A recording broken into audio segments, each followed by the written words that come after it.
इस वीडियो में हम रोबोट के बारे में पढ़ेंगे। रोबोट क्या होते हैं, साथ ही बात करेंगे रोबोट के कौन कौन से कंपोनेंट्स हैं, उन इंडिविजुअल कंपोनेंट्स के क्या क्या फंक्शन है।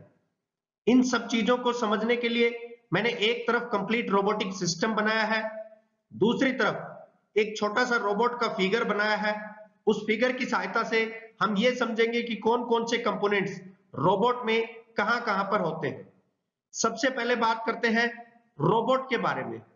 रोबोट एक ऐसी मशीन है जो कंप्यूटर के द्वारा डाले गए स्पेशल प्रोग्राम्स या इंस्ट्रक्शंस के बेस पे काम करता है। यह टिपिकल वर्क को काफी आसानी से अपने आप करने में सक्षम होता है। रोबोट मैकेनिकल, इलेक्ट्रिकल और सॉफ्टवेयर मींस कंप्यूटर का जो सॉफ्टवेयर है, सॉफ्टवेयर के मिक्सचर से मिलकर बना होता है। इसमें सभी चीजों का रोल इक्वल होता है, मतलब मैकेनिकल, इलेक्ट्रिकल और सॉफ्टवेयर सभी चीजों का जो रोल है वो बराबर होता है।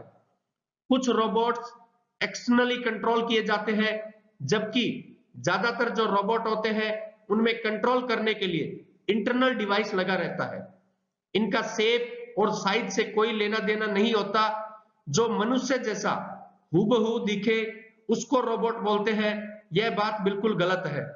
इसका रूप कैसा भी हो सकता है, क्योंकि यह केवल उसके कार्य पर निर्भर करता है। यह सिचुएशन के हिसाब से छोटे व बड़े रूप में बनाए जाते हैं। इन सब चीजों से यदि हम इसकी एक प्रॉपर डेफिनेशन की बात करें कि रोबोट वास्तव में क्या है, बहुत से लोग ये समझते हैं कि मशीन भी रोबोट हो सकती है, जबकि कभी भी एक मशीन प्रॉपरली हर बार रोबोट नहीं हो सकती, लेकिन एक रोबोट हर बार मशीन होता है। मैं डेफिनेशन की बात कर रहा था। रोबोट एक ऐसी मशीन है जो इस तरह से मैन्युफैक्चर किए जाते हैं कि एक बार में एक से ज्यादा कामों को खुद की गति से और पूर्ण रूप से शुद्धता से उसको पूरा करते हैं। क्योंकि रोबोट्स की बहुत ज्यादा एडवांटेज होते हैं, बहुत ज्यादा फायदे होते हैं, उसके बहुत ज्यादा बेनिफिट्स होते हैं। जैसे सेफ्टी प्रिकॉशंस के हिसाब से बात करें तो बहुत ज्यादा बेनिफिट है, स्पीड के हिसाब से, कंसिस्टेंसी के हिसाब से, परफेक्शन के हिसाब से, जॉब क्रिएशन के हिसाब से, प्रोडक्टिव के हिसाब से। इन सब के बारे में और डिटेल में लास्ट में हम इसके एडवांटेज रोबोट के और डिसएडवांटेज के बारे में जब बात करेंगे तो डिटेल में समझेंगे। अब बात करते हैं रोबोट्स के मेन कंपोनेंट्स की। उन मेन कंपोनेंट्स में सबसे पहला है CPU, means central processing unit. जिस प्रकार हमारे कंप्यूटर में सीपीयू होता है, कुछ उसी प्रकार से रोबोट में सीपीयू लगा रहता है। सीपीयू रोबोट का एक ब्रेन होता है। यह रोबोट में प्रत्येक चीज को राइट प्लेस पे करने में हेल्प करता है तथा प्रॉपर फीडबैक प्रोवाइड करने में भी हेल्प करता है। इसमें रोबोट के फंक्शन और प्रोग्राम स्टोर होते हैं। इसमें सबसे पहले रोबोट्स सेंसर के द्वारा, साइड में आप देख सकते हैं सेंसर, तो सेंसर के द्वारा एनवायरमेंटल डाटा को लेते हैं, फिर प्रोग्रामिंग के द्वारा एप्रोप्रिएट एक्शन लेते हैं। सीपीयू का फंक्शन ह्यूमन ब्रेन की तरह होता है। डेटा सेंसर से आता है तथा इंफॉर्मेशन ऑलरेडी मेमोरी में स्टोर होती है। सीपीयू सिग्नल को इंटरप्रेट करता है तथा रोबोट उसी के अनुसार वर्क करता है। इसका दूसरा इंपॉर्टेंट पार्ट होता है सेंसर। जिस प्रकार आप और हमारी जो आंखें हैं, कान है, एक डेटा को रिसीव करने में हेल्प करती है, कुछ उसी प्रकार से रोबोट के अंदर भी सेंसर यही सेम फंक्शन करते हैं। सेंसर रोबोट के लिए पावर हाउस का काम करते हैं और ये इंसानों की तरह रोबोट के लिए आंखों और कानों का काम करते हैं। सेंसर रोबोट के टारगेट के हिसाब से इंस्टॉल किए जाते हैं। यह सराउंडिंग से इंफॉर्मेशन लेते हैं और सीपीयू को इंफॉर्मेशन सप्लाई करते हैं। कुछ इस प्रकार से ये वर्क करते हैं। अगला रोबोट का मेन कंपोनेंट है एक्चुएटर्स। एक्चुएटर्स जिनको हम रोबोट की मसल्स भी बोल सकते हैं। जिस प्रकार इंसानों की मसल है, उसी प्रकार से कुछ रोबोट्स की भी मसल होती है, तो रोबोट की मसल को ही एक्चुएटर बोला जाता है। रोबोट के लिंक्स तथा ज्वाइंट्स को, जो रोबोट के लिंक्स हैं और जो ज्वाइंट्स हैं, एक्चुएटर की सहायता से ही मूव करते हैं। जब कंट्रोलर से सिग्नल हम रिसीव करते हैं, मीन जब कंट्रोलर से सिग्नल रिसीव होगा, जिस प्रकार से कंट्रोलर है तो कंट्रोलर कैबिनेट से सिग्नल रिसीव होगा और यहाँ पे मैनिपुलेटर को जाएगा। तो यहाँ पे बेसिकली क्या होगा, जो एक्चुएटर्स है वो इन सभी ज्वाइंट्स को और इन सभी लिंक्स को मूव करने में हेल्प करेगा। एक्चुएटर्स मेनली 3-4 प्रकार के होते हैं जो रोबोट्स में यूज किए जाते हैं। Servo motor, stepper motor, hydraulic type actuators, electric type actuators, pneumatic type actuators. Hydraulic type actuators वो होते हैं जो ऑयल के प्रिंसिपल पे काम करते हैं, जो कि रोबोट की मूवमेंट में मेनली मीडियम ऑयल यूज होता है। ये ऑयल का यूज करके लिंक्स को ज्वाइंट के अबाउट मूव करते हैं। जो भी कोई लिंक है उस लिंक को ज्वाइंट के अराउंड जो मूव करना है, तो उसमें मूव करने में ऑयल हेल्प करता है हाइड्रोलिक टाइप एक्चुएटर्स में। इसमें लीनियर और रोटेशनल मोशन दिया जाता है। जबकि हम यही इलेक्ट्रिक में बात करें, वहां पे इलेक्ट्रिकल पावर मेन इसका सोर्स होता है और इलेक्ट्रिकल पावर को यूज करके ही लिंक्स को ज्वाइंट के अबाव मूव किया जाता है। इसी प्रकार न्यूमेटिक टाइप जो सिलेंडर्स होते हैं उसमें एयर मेन मीडियम होता है लिंक को ज्वाइंट के अबाउट मूव करने में। न्यूमेटिक टाइप जो है उसमें रोबोट के लीनियर तथा ट्रांसलेशन मोशन जो है उसके लिए हम यूज करते हैं न्यूमेटिक टाइप एक्चुएटर्स। अगला इसका इंपॉर्टेंट पार्ट है एंड इफेक्टर। एंड इफेक्टर वो टूल होता है, जैसा कि आप यहाँ पे स्क्रीन पे दोनों तरफ देख सकते हैं। यहाँ पे एक हमारा एंड इफेक्टर लगा हुआ है जिसका नाम है ग्रिपर। इस तरफ हम देख सकते हैं ये जो हाथ है रोबोट के, ये दोनों है इसके एंड इफेक्टर। तो एंड इफेक्टर वो टूल होते हैं जो रोबोट की आर्म के एंड में लगे रहते हैं। जिस प्रकार हम लोग इंसान, हमारी जो आर्म है उसके बिल्कुल एंड में हमारे हाथ रहते हैं, यानी हथेली, उसके आगे उंगलियां, तो कुछ उसी प्रकार से ये एंड इफेक्टर रोबोट के हाथ की तरह काम करते हैं। यहाँ पे ये ग्रिपर इसका सबसे बेस्ट एग्जांपल है रोबोट के लिए, इसका एंड इफेक्टर। तो एंड इफेक्टर एक ऐसे टूल जो आर्म के एंड में लगे रहते हैं और ह्यूमन की हथेली व उंगलियों की तरह होते हैं। ग्रिपर, जैसा मैंने आपको बताया, एंड इफेक्टर का सबसे बेस्ट एग्जांपल है और ये डिपेंड करते हैं कि किस सिचुएशन में हम वर्क कर रहे हैं। जैसे मेडिकल रोबोट्स हैं जिसमें स्पेशल एंड इफेक्टर्स रहते हैं, जैसे सर्जरी के लिए हमें कोई यूज करना हो, वहां पे कोई कटिंग करना हो, तो डिफरेंट टाइप के यहाँ पे एंड इफेक्टर्स मिलेंगे। तो ये डिपेंड करते हैं कि हम किस प्रकार का काम कर रहे हैं, किस प्रकार की सिचुएशन में हमें काम करना है, उसी के अनुसार एंड इफेक्टर्स होते हैं। लेकिन इनका जो बेसिक वर्क है वो हमारे हाथ की हथेली और उंगलियों की तरह है और उसी प्रकार का ये काम करते हैं। चीजों को लिफ्ट करने में और किसी प्रकार का जो हम लोग उंगलियों की सहायता से वर्क करते हैं उस प्रकार के वर्क में हेल्प करना। नेक्स्ट, इसका बहुत इंपॉर्टेंट पार्ट मैनिपुलेटर। मैनिपुलेटर एक प्रोग्रामेबल मैकेनिकल आर्म होती है, एक प्रोग्रामेबल मैकेनिकल आर्म। यहाँ पे आप इस फिगर में भी देख सकते हैं, ये हमारा जो बेसिकली बेस है इसके जस्ट ऊपर की तरफ ये पूरा जो हिस्सा है ये इसका मैनिपुलेटर होता है, क्योंकि ये बहुत इंपॉर्टेंट और की पार्ट होता है रोबोट का।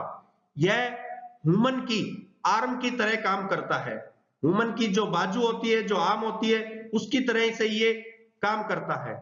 यह रोबोट की मेन बॉडी होती है जिसमें रोबोट के सारे लिंक्स, जैसा कि आप देख सकते हैं, ये लिंक्स एक दूसरे से जुड़े हुए हैं, ज्वाइंट्स और दूसरे जितने भी स्ट्रक्चरल एलिमेंट्स हैं ये सभी इसके साथ में जुड़े रहते हैं।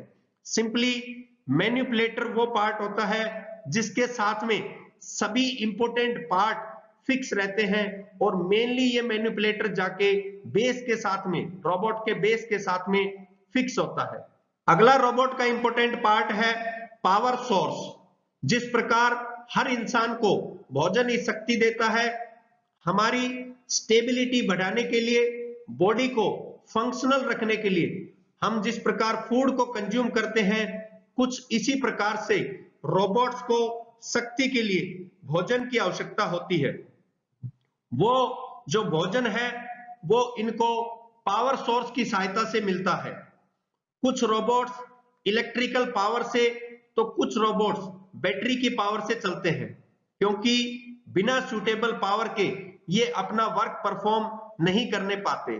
तो इसलिए इनको मेनली रन करने के लिए या तो हम लोग इलेक्ट्रिकल पावर या फिर बैटरी की पावर से रन करते हैं। अगला इसका इंपॉर्टेंट पार्ट है प्रोग्रामिंग। अब यहां तक हमने ज्यादातर पार्ट्स के बारे में डिस्कस किया, जिनके बारे में हमने समझा कि ये पार्ट मैक्सिमम हार्डवेयर है। सभी तरह के जो पार्ट थे हार्डवेयर है और क्लियरली विजिबल होता है। इसी प्रकार प्रोग्रामिंग से पहले हम एक और इंपॉर्टेंट पार्ट की बात करते हैं, कंट्रोल कैबिनेट।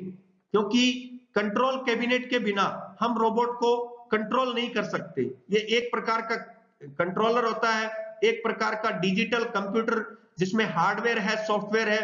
यह रोबोट को कंट्रोल करने में हेल्प करता है। इस कंट्रोल की हेल्प से रोबोट को जो कार्य असाइन किया जाता है वो यह करने में सक्षम रहता है। कंट्रोलर, मैनिपुलेटर, यहां पे जो मैनिपुलेटर है और इसका जो एंड इफेक्टर होता है, उनको ये प्रॉपरली डायरेक्शन देता है और मूवमेंट को, रोबोट की मूवमेंट को कंट्रोल करता है। मेन शब्दों में कहें या दूसरे शब्दों में कहें, कंट्रोलर रोबोट को कंट्रोल करने में हेल्प आता है। अब हम बात कर रहे थे प्रोग्रामिंग की। वैसे तो प्रोग्रामिंग रोबोट का फिजिकल व हार्डवेयर कंपोनेंट नहीं होता, परंतु यह रोबोट के फंक्शन का एक इंटीग्रल पार्ट होता है।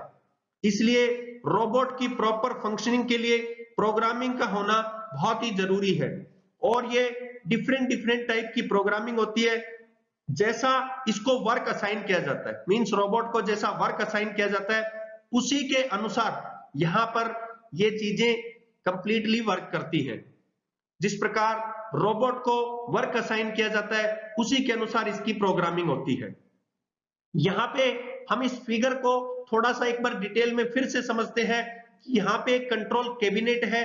इस कंट्रोल कैबिनेट की सहायता से कंप्लीट रोबोट को कंट्रोल किया जाता है। मेनली मैनिपुलेटर को और एंड इफेक्टर को, मींस इसके ग्रिपर को कंट्रोल किया जाता है। यहाँ पे जो कंट्रोल कैबिनेट है ये पावर सोर्स के साथ में जुड़ी रहती है और पावर सोर्स दूसरी तरफ बेस को पावर देता है, क्योंकि यहां से इसकी कंट्रोलिंग है। और जो बेस है इसके ऊपर जस्ट टॉप साइड में यहाँ पे इसके साथ में फिक्स रहता है मैनिपुलेटर, क्योंकि मैनिपुलेटर की प्रॉपर फंक्शनिंग के लिए हमें पावर सोर्स का होना बहुत जरूरी है। यहाँ पे एक न्यूमेटिक सिलेंडर होता है। जो न्यूमेटिक सिलेंडर है, तो न्यूमेटिक सिलेंडर का मतलब है कि एयर की सहायता से, एयर वहां पे इसका मेन मीडियम है, मेन सोर्स है, इसकी सहायता से हम इसको रोटेशन देते हैं। इसी प्रकार से यहाँ पे जो गाइड बार्स है या पिस्टन रॉड है, ये इसको प्रॉपर अपर पार्ट को, जो कि एक फिर से एक न्यूमेटिक सिलेंडर के साथ में जो वाई कोऑर्डिनेट होता है, तो यहाँ पे इसको प्रॉपर गाइड देने के लिए अपवर्ड और डाउनवर्ड डायरेक्शन में मूवमेंट में गाइड बार और पिस्टन रॉड, जो कि जेड कोऑर्डिनेट होता है, ये हेल्प करते हैं। रेडियल जो आर्म है, ये रेडियली इसकी मूवमेंट में हेल्प करती है, जबकि प्रॉपर अप एंड डाउन में यहाँ पे फिर से एक जो कि ग्रिपर का एक्शन होगा, तो यहाँ पे एक न्यूमेटिक सिलेंडर लगा रहता है। तो ये कंप्लीट कुछ इस प्रकार से हमारा वर्क करता है। हमने रोबोट के एक मेन कंपोनेंट को समझा था जिसका नाम था मैनिपुलेटर, क्योंकि मैनिपुलेटर के वेरियस टाइप्स ऑफ ज्वाइंट्स हैं, तो वो कुछ इस प्रकार बेस के साथ में जुड़े रहते हैं। यहाँ पे हमारी जो आर्म है, इंसानों की जो बाजू है, कुछ उसी प्रकार के इसमें भी ज्वाइंट है। इस प्रकार से इसका एक लिंक होता है, जो यहाँ पे एक ज्वाइंट रहता है, दूसरा ज्वाइंट यहाँ पे रहता है और इसके बाद दूसरा लिंक रहता है। और इसके बाद प्रॉपर जो ग्रिपर्स लगते हैं, जो एंड इफेक्टर्स लगते हैं, वो अपना फंक्शन करते हैं। तो कुछ इस प्रकार से हमारा मैनिपुलेटर वर्क करता है। तो ये था बेसिकली कि रोबोटिक सिस्टम क्या है, इंडिविजुअल कौन कौन से कंपोनेंट होते हैं रोबोट के, और उन इंडिविजुअल कंपोनेंट्स का क्या क्या फंक्शन होता है। अब बात करते हैं जो रोबोट है, उस रोबोट के क्या एडवांटेज हो सकते हैं, क्या केवल एडवांटेज ही होंगे, तो कुछ डिसएडवांटेज भी होते हैं हर एक चीज के, तो कुछ डिसएडवांटेज के बारे में भी हम डिस्कस करेंगे। सबसे पहले बात करते हैं इसके एडवांटेजेस के बारे में।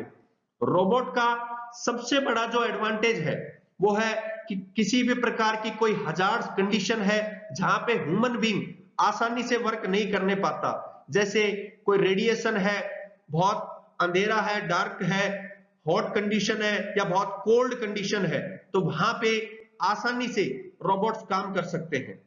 इसके अलावा रोबोट का यूज प्रोडक्टिविटी को बढ़ाने में, सेफ्टी में, एफिशिएंसी को इंक्रीज करने में, क्वालिटी को इंप्रूव करने में बहुत ज्यादा यूज किया जाता है। रोबोट्स का एक और फायदा है, ये कंसिस्टेंटली प्रिसीजन वर्क करते हैं, मींस बहुत एक्यूरेसी के साथ में काम करते हैं।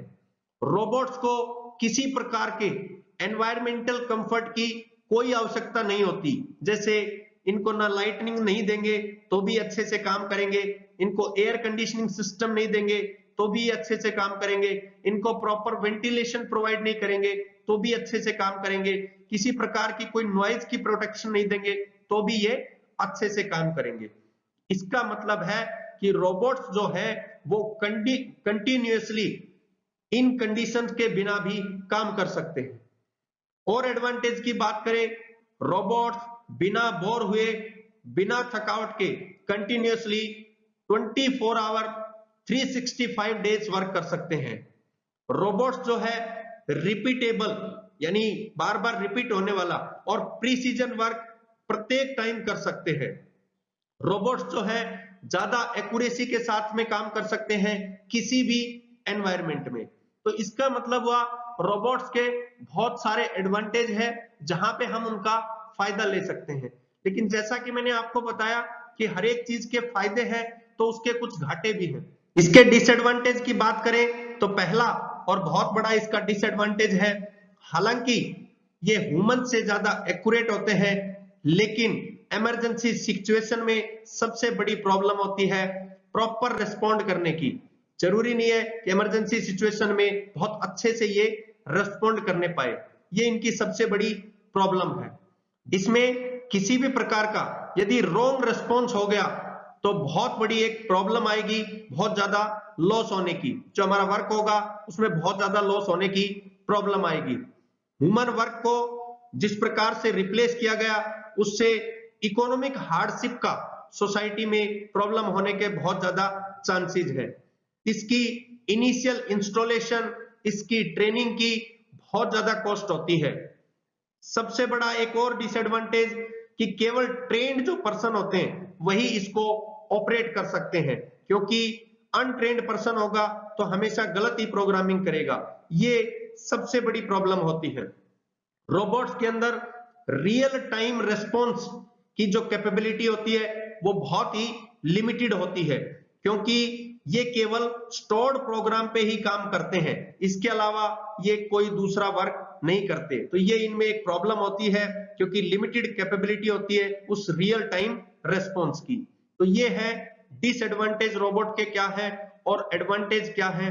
इसके अलावा हमने समझा कि रोबोटिक सिस्टम कंप्लीट क्या है और कौन कौन से मेन कंपोनेंट्स है, मेन कंपोनेंट्स के इंडिविजुअल फंक्शंस क्या है। थैंक यू दोस्तों।